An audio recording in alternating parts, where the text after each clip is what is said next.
In fue una película pornográfica estrenada en el año de 1974, dirigida por Ed Louie, posible seudónimo, y protagonizada por el muralista erótico Gustav von Wild, cuya participación en el filme también es dudosa. La película es más conocida por su trama y su temática, ya que se trata de un filme pornográfico homosexual sobre Jesucristo. En un principio, el filme fue exhibido en el 55 Th Street Playhouse, lugar donde se proyectaban cintas pornográficas. También se han documentado proyecciones en las ciudades de Chicago, Nueva York, San Francisco, entre otras. A día de hoy, no se ha reportado ninguna copia conocida, y se ha llegado a dudar que algún día pueda ser encontrada. Lo único que hay referente a la película son algunas imágenes promocionales en periódicos y dos imágenes, una perteneciente al filme y otra de la cual no se sabe si pertenece al mismo o a los archivos de postproducción. Trama. Por lo poco que se ha conseguido, se sabe que la película trata sobre un chico que tiene una fijación homosexual con Jesucristo. Historia. La historia de su producción es desconocida, se cree que el rodaje empezó en el año de 1973. También se cree que la película fue distribuida a través de Han by Han Films. El filme fue estrenado el 27 de mayo de 1974 en el 55 Th Street Playhouse, donde, según algunos testimonios, llegó a permanecer 8 semanas en cartelera. Algunos lugares donde también se llegó a proyectar fueron Behow Theatre en Chicago, David Theatre en Nueva York, Penthouse Segundo Theatre en Pittsburgh, Gay Parade Theatre en Atlanta, Wood Sixun Theatre en Highland Park, Penthouse Segundo Theatre en Pittsburgh. Se tiene registro de que la película se volvió a proyectar en el 55 Th Street Playhouse en diciembre de 1976, y una posible última proyección en 1979. Pérdida y veracidad. Si bien la película no se salvó de ser blanco de una pequeña controversia, nunca recibió mucha atención por parte de la gente, siendo el poco interés uno de los factores para que la cinta se perdiera. La primera mención de In fue en The Golden Turkey Awards, un libro en el que se premiaban y se listaban películas de muy baja calidad. En él se le otorgó la categoría de el concepto menos erótico para una película, donde resultó ser la ganadora. La publicación iniciaba con la indicación de que una de las películas mostradas en la lista era falsa, por lo que muchos de los lectores asumieron que se trataba de In debido a su argumento poco creíble. Sorprendentemente, Dog of Norway, un documental supuestamente esterilizado por un perro y un niño, resultó ser la película falsa. Por mucho tiempo, se creyó que Im era un bulo. No fue hasta el año 2003 cuando Pimpadelic Wonderland, un blog que había escrito una entrada sobre películas perdidas, mencionó a Im en dichosa lista, aclamando que la película sí existía y no era mentira como muchos habían creído.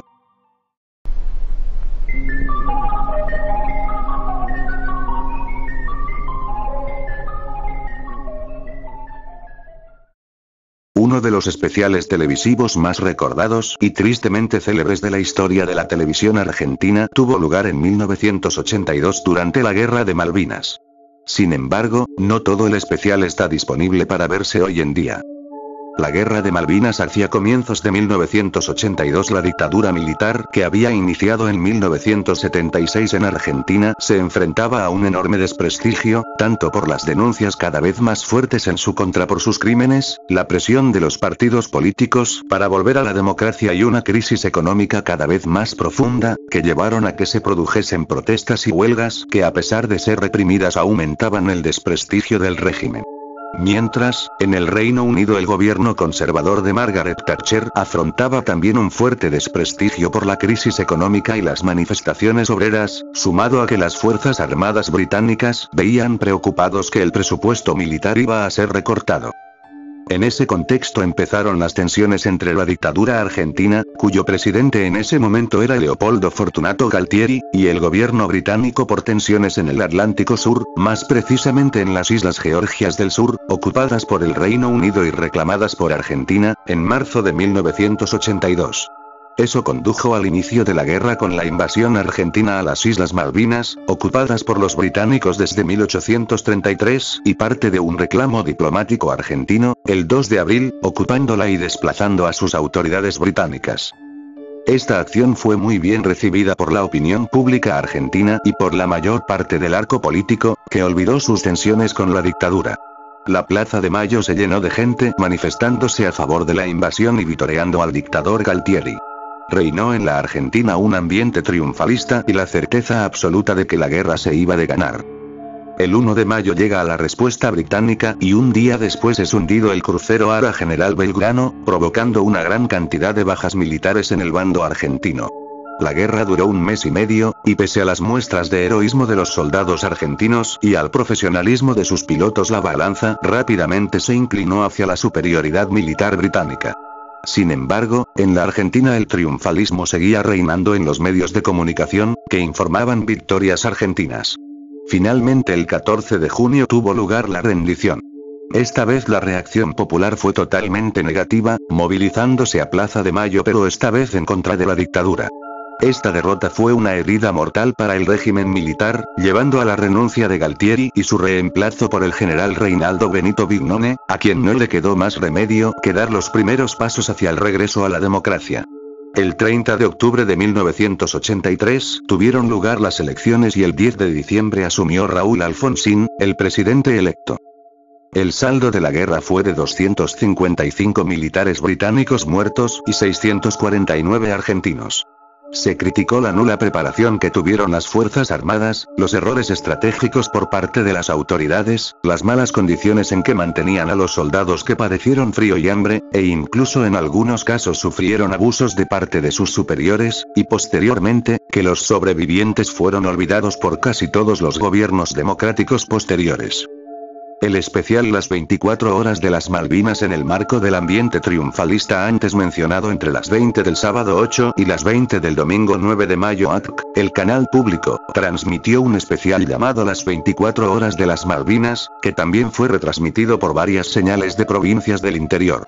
La intención, además de mostrar el apoyo de las celebridades a la causa de la guerra, era recaudar fondos para ayudar a los soldados, además de enviarles cartas, abrigos, chocolates y otras muestras de afecto.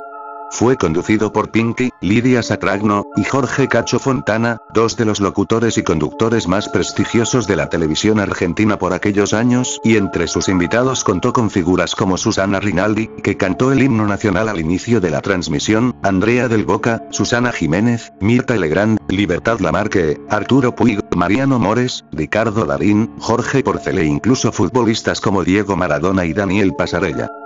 Gracias a las donaciones de las celebridades y a las del público se logró juntar 22.874.769.000 pesos, ley, que son aproximadamente dólares americanos 1.628.097.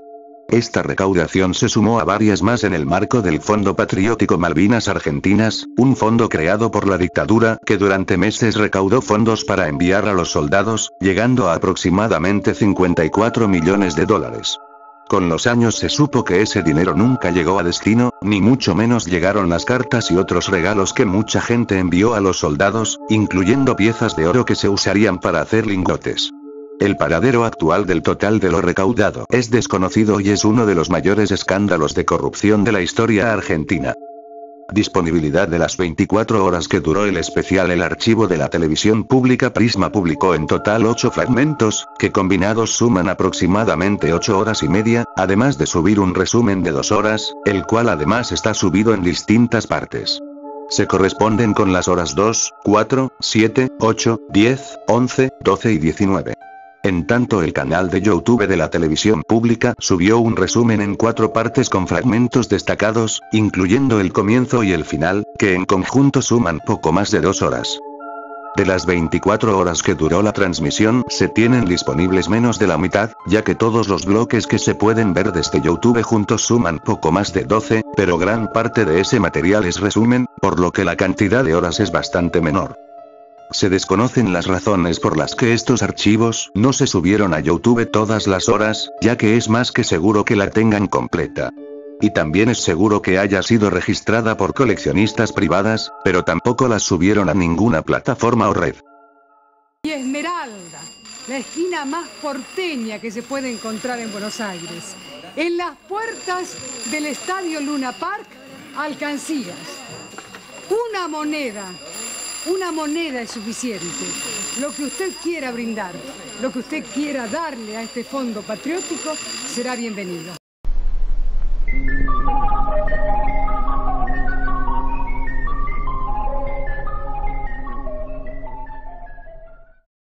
Héctor Luis Palma Salazar, mejor conocido como el Güero Palma, es un narcotraficante actualmente detenido que fungía como el líder del cártel de Sinaloa. En 1989, su esposa Guadalupe Lejía Serrano engañó a Héctor con un venezolano de nombre Enrique Clavel, quien era un espía del cártel de Tijuana. Este sedujo y convenció a Lejía para escapar junto con sus dos hijos, Jesús, Héctor y Natalie, además de sacar $2 millones. Sin embargo, al llegar a San Francisco, Clavel asesinó a Guadalupe para después enviarle la cabeza en una caja refrigerada a Palma. Finalmente, Enrique llevó a los niños a Venezuela, donde los lanzó del Puente Viejo de la Concordia. La ejecución fue grabada y enviado a Héctor Palma. Historia. En 1989, Héctor Palma manejaba el cártel de Sinaloa y mantenía una rivalidad con el cártel de Tijuana y el cártel de Guadalajara debido a que el Güero les traicionó robándoles mercancía y quitándoles territorio en el mercado. Los hermanos Arellano Félix y Miguel Ángel Félix Gallardo enviaron a un venezolano de nombre Enrique Rafael Clavel Moreno como infiltrado en el cártel de Sinaloa, donde llegó a ser socio y novio de la hermana de Héctor. Ya establecido, los Arellano Félix le dieron la orden de enamorar a la esposa de Palma Salazar de nombre Guadalupe Lejía. Para fortuna de los Arellano, el venezolano se convirtió en el amante de Guadalupe.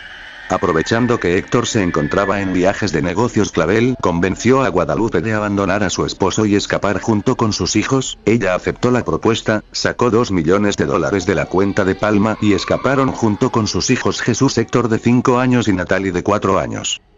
Ya en San Francisco, Enrique ejecutó la orden de los Arellano Félix asesinando a Guadalupe y, posteriormente, entregando la cabeza decapitada en una caja refrigerada al Güero Palma. Después de 15 días, Clavel llevó a los niños a Venezuela, donde los arrojó desde el Puente de la Concordia grabando la caída. Finalmente envió la cinta a Palma Salazar. Este hecho solo agravó la guerra entre el cártel de Sinaloa contra el cártel de Tijuana. El Güero Palma ordenó las torturas y muertes de varios familiares de los Arellano Félix. Enrique Rafael Clavel, quien cayó en prisión en Venezuela, fue asesinado, aunque no se sabe en qué circunstancias. También 3 de sus hijos fueron ejecutados. Para muchos, dicen que fue el punto sin retorno de los códigos entre narcotraficantes de no dañar a familiares. No se sabe en qué punto de 1989 sucedieron los hechos, tampoco se encuentra más información de cómo era la grabación o algún fragmento del metraje. Aunque su veracidad está respaldada por varios medios y en el propio círculo del narcotráfico, algunos otros no mencionan la existencia del vídeo e inclusive lo toman como una leyenda. Lamentablemente no se puede corroborar su existencia. Jamás se le ha preguntado en público a Héctor Palma o a familiares y conocidos de la existencia del filme por obvias razones. Esto debido a lo inflexible que es que un narcotraficante y el círculo familiar hable abiertamente de cuestiones personales. Si el vídeo de la ejecución existe, es muy probable que el metraje fuera destruido por órdenes del Güero Palma o que él mismo lo hiciera. También se desconoce si hubo una copia para los Arellano Félix. Héctor Luis El Güero Palma es uno de los fundadores del Cártel de Sinaloa, una de las organizaciones criminales más poderosas de México. Según la DEA, este cártel es hoy el principal traficante de fentanilo a Estados Unidos. El Güero Palma es originario de Sinaloa y comenzó su carrera criminal robando coches, hasta que Miguel Ángel Félix Gallardo, el jefe de jefes, lo sumó al Cártel de Guadalajara en la década de los 80. Fue ahí donde conoció a su compadre Joaquín El Chapo Guzmán, con quien fundaría el Cártel de Sinaloa. El Güero Palma fue capturado en 1995 de forma accidental, cuando el jet privado en el que viajaba se desplomó en Nayarit. Tras su captura, fue encarcelado en Puente Grande, Jalisco. En 2007 fue extraditado a Estados Unidos, donde se declaró culpable de narcotráfico. Pese a haber sido condenado a 16 años de prisión, fue liberado por buena conducta el 15 de julio de 2016 y más tarde deportado a México, donde fue reaprendido. Actualmente la situación del capo se debate entre una posible salida de prisión y nuevas causas penales para mantenerlo en el penal de máxima seguridad de Almoloya de Juárez. ¿Cómo piensas que acabará la historia del Güero Palma?